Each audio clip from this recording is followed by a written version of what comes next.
Welcome. हम discuss कर रहे थे इम्यून सिस्टम। अब बारी है पार्ट 4 की, यानी एडेप्टिव इम्यून सिस्टम की। So let's outline this. Adaptive immune system evolved in early vertebrates, यानी जो शुरुआती रीढ़धारी जीव थे उनमें एडेप्टिव इम्यून सिस्टम की शुरुआत होती है। And allows for a stronger immune response as well as immunological memory where each pathogen is remembered by a signature antigen. यानी इसकी शुरुआती रीढ़धारी जानवरों में हुई। एडेप्टिव इम्यून सिस्टम जो है ये स्ट्रॉन्गर इम्यून रिस्पॉन्स दे पाने में कैपेबल होता है। साथ ही साथ एडेप्टिव इम्यून सिस्टम में इम्यूनोलॉजिकल मेमोरी बना के रखी जाती है हर पैथोजन की। जैसे ही पैथोजन फर्स्ट टाइम इंटरेक्ट होता है हमारे एडेप्टिव इम्यून सिस्टम से, तो एक सिग्नेचर एंटीजन उसका बना लिया जाता है और स्टोर कर लिया जाता है बॉडी में, जिसे हम कहते हैं इम्यूनोलॉजिकल मेमोरी। नेक्स्ट टाइम जब सेम तरह का पैथोजन हमारी बॉडी में आता है और उसको उसी सिग्नेचर एंटीजन की मदद से पहचान लिया जाता है, तो हमारा एडेप्टिव इम्यून सिस्टम जो लास्ट टाइम अटैक करके उसको हराया था वही अटैक्स दोबारा और इफिशिएंट वे में उस पर कर पाता है। इससे हमारा जो इम्यून रिस्पॉन्स है वो फास्टर और स्ट्रॉन्गर होता है। Adaptive immune response is antigen specific, यानी एडेप्टिव इम्यून रिस्पॉन्स जो है ये एंटीजन स्पेसिफिक होता है। वहीं पर जो इनेट इम्यून रिस्पॉन्स था वो एक जेनेरिक वे में था। Adaptive immune response is antigen specific and requires the recognition of specific non self antigens during a process called antigen presentation. Antigen specificity allows for the generation of responses that are tailored to the specific pathogens or pathogen infected cell। यानी antigen specificity जो होती है adaptive immune system की, ये tailored specific pathogens के लिए होती है। यानी जो रिस्पॉन्स होता है immune response adaptive immune system ये टेलर मेड होता है, खास तरह के पैथोजन के लिए खास तरह का इम्यून रिस्पॉन्स दिया जाता है। Ability to mount these tailored responses is maintained in the body by memory cells. और ये जो टेलर्ड रिस्पॉन्स है यानी खास पैथोजन के लिए खास तरह का रिस्पॉन्स, ये पॉसिबल हो पाता है because of the memory cells. Recognition of antigen को पहचाना कैसे जाता है इसके बारे में जानते हैं। Cells of the adaptive immune system are special type of leucocytes. जो एडेप्टिव इम्यून सिस्टम में ल्यूकोसाइट्स होती हैं वो खास तरह की सेल्स होती हैं जिन्हें हम कहते हैं लिम्फोसाइट्स। इनमें होती हैं बी सेल्स और T cells are the major types of lymphocytes and are derived from haematopoietic stem cells in the bone marrow. यानी बोन मैरो में जो हिमेटोपोइटिक स्टेम सेल्स होती हैं उनसे बनती हैं बी सेल्स और टी सेल्स टाइप की lymphocytes. B cells are involved in the humoral immune response, whereas T cells are involved in cell-mediated immune response. Killer T cells only recognize antigens coupled to class 1 MHC molecule, while helper T cells and regulatory T cells only recognize antigens coupled to class 2 MHC molecules. These two mechanisms of antigen presentation reflect the different roles of the two types of T cells.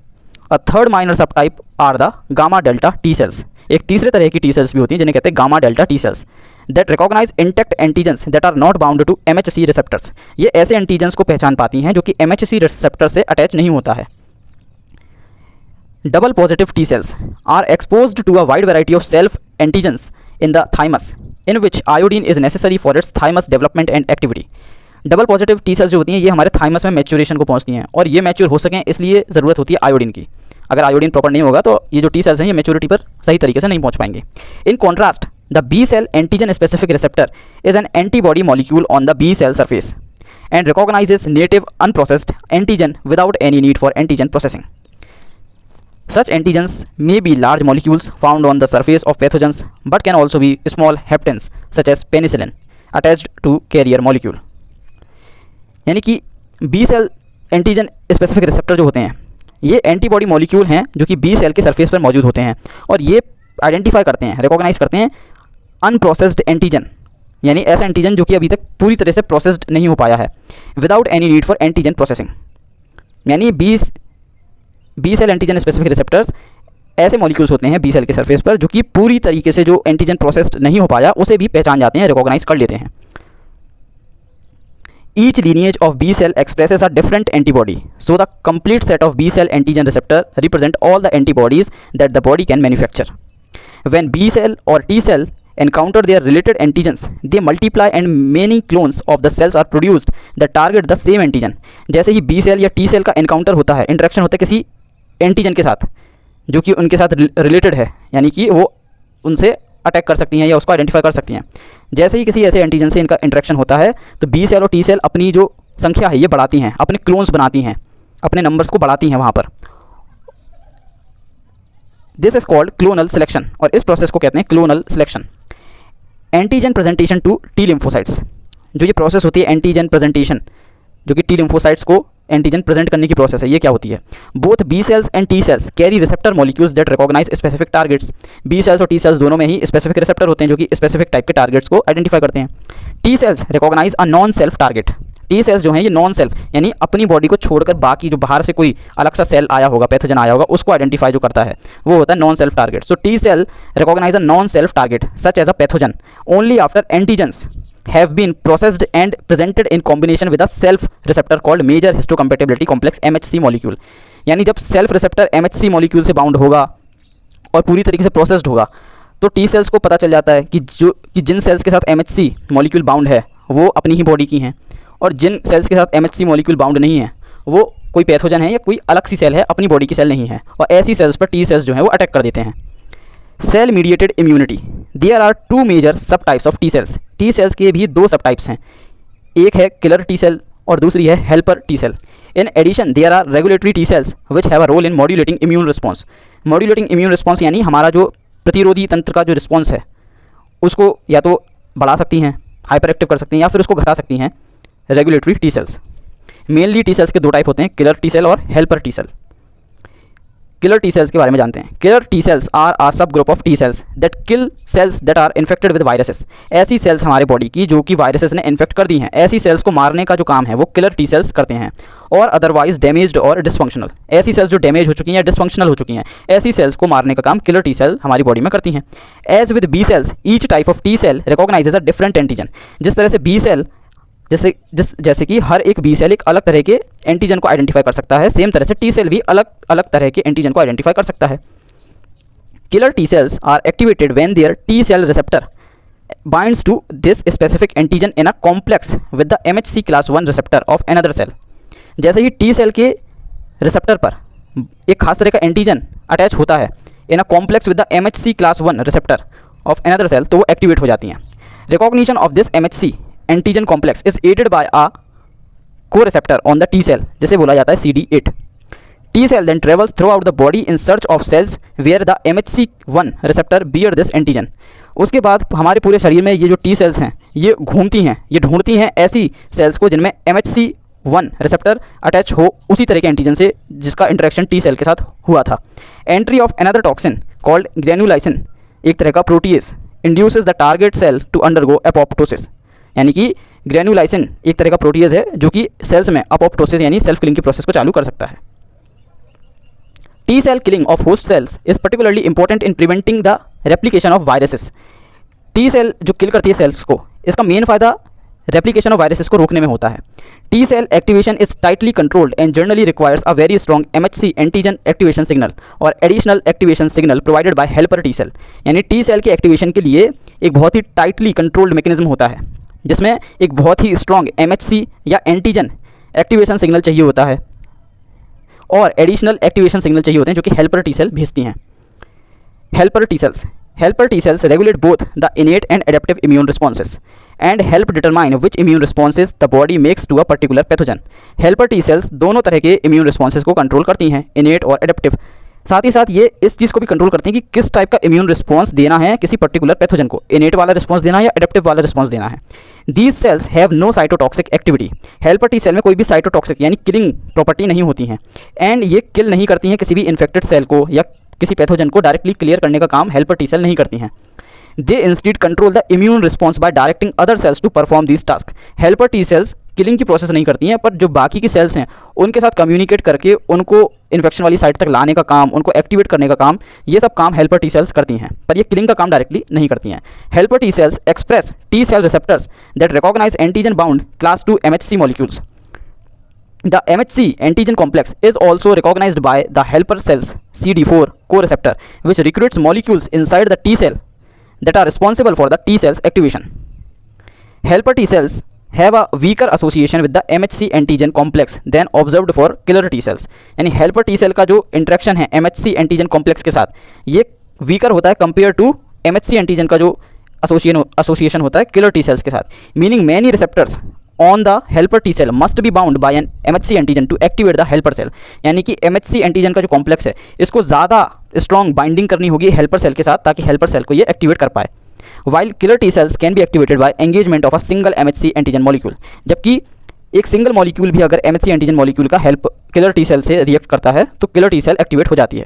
पर helper T cell को activate करने के लिए बहुत सारे MHC antigen molecule को bind होना पड़ेगा हेल्पर टी सेल से। Helper T cell activation also requires longer duration of engagement with an antigen presenting cell, यानी कोई ऐसी सेल जो कि एंटीजन को पेयर कर रही है, प्रेजेंट कर रही है और हेल्पर टी सेल के साथ इंटरेक्शन करवाने की कोशिश करिए, पर हेल्पर टी सेल एक्टिवेट होने में लॉन्गर ड्यूरेशन लेती है, टाइम लेती है।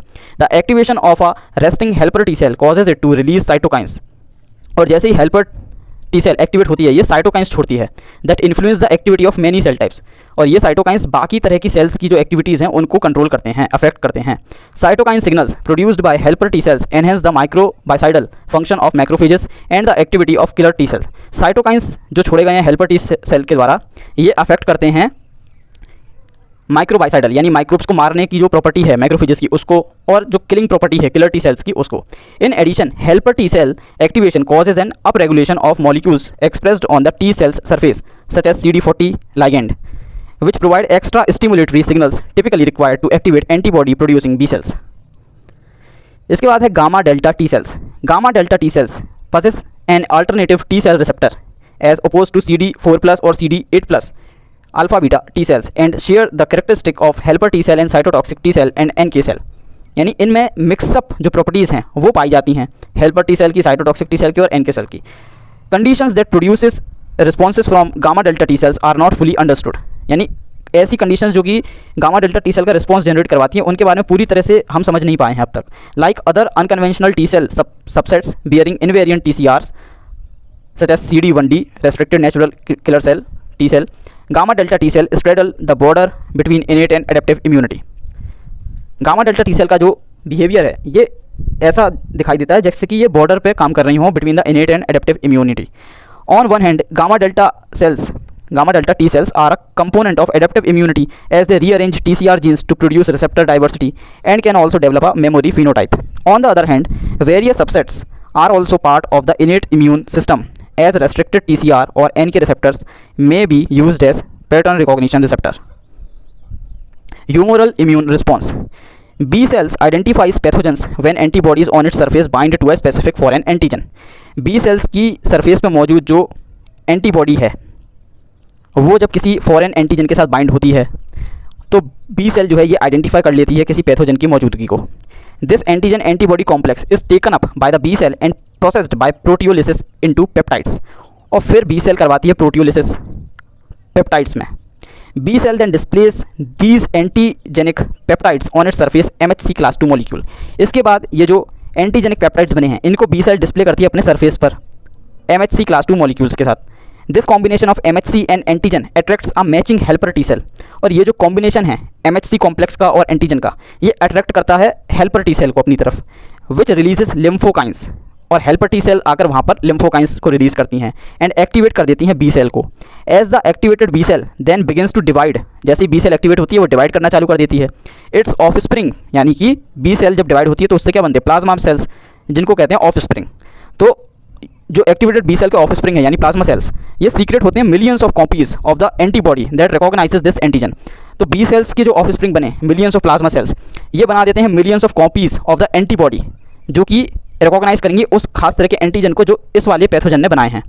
These antibodies circulate in blood plasma, अब ये एंटीबॉडीज जाके ब्लड प्लाज्मा में चली जाती हैं और लिम्फ में चली जाती हैं। Bind to pathogens expressing the antigen, और हमारे ब्लड प्लाज्मा या लिम्फ में अगर वही सेम तरह का पैथोजन और भी मौजूद है तो उनके पास जाकर उनका जो एंटीजन है उसमें ये एंटीबॉडी बाइंड हो जाती हैं और इस तरह से वो मार्क हो जाते हैं, यानी आसपास के बाकी सेल से अलग हाईलाइट हो जाते हैं। And mark them for destruction by complement activation और for uptake and destruction by phagocytes, और जब वो अपने आसपास की बाकी सेल्स से हाईलाइट हो चुके होते हैं अब हमारे फेगोसाइट्स यानी कच्चा चबाने वाली सेल्स के लिए बहुत ईजी होता है जाकर उन पर अटैक कर पाना। Antibodies can also neutralise challenges directly, antibodies जो हैं ये डायरेक्टली जाकर भी न्यूट्रलाइज कर सकती हैं हार्मफुल चीज़ों को by binding to bacterial toxins और by interfering with the receptors that viruses and bacteria use to infect cells. Newborn infants have no prior exposure to microbes and are particularly vulnerable to infection. जो नवजात शिशु होते हैं उनको कोई भी पहले से एक्सपोजर नहीं मिला होता माइक्रोब्स को लेकर और वो वल्नरेबल होते हैं इन्फेक्शंस के प्रति। Several layers of passive protection are provided by mother, और नवजात शिशुओं में जो मदर होती हैं उनके द्वारा बहुत तरह की लेयर्स ऑफ पैसिव प्रोटेक्शन प्रदान की जाती है नवजात शिशुओं को। During pregnancy a particular type of antibody जिसे कहते हैं IgG is transported from mother to baby directly through placenta, यानी गर्भधारण के समय प्लेसेंटा से, माँ के शरीर से एंटीबॉडी IgG जो हैं वो बच्चे में जाती हैं। So human babies have high levels of antibodies even at birth, और इस तरह से जन्म के समय भी इंसानों के बच्चों में एक हाई लेवल ऑफ एंटीबॉडी देखने को मिलती है with the same range of antigen specificities as the mother, और इन सेल्स की स्पेसिफिसिटी भी उसी तरह होती है जिस तरह की उनकी माँ में होती है।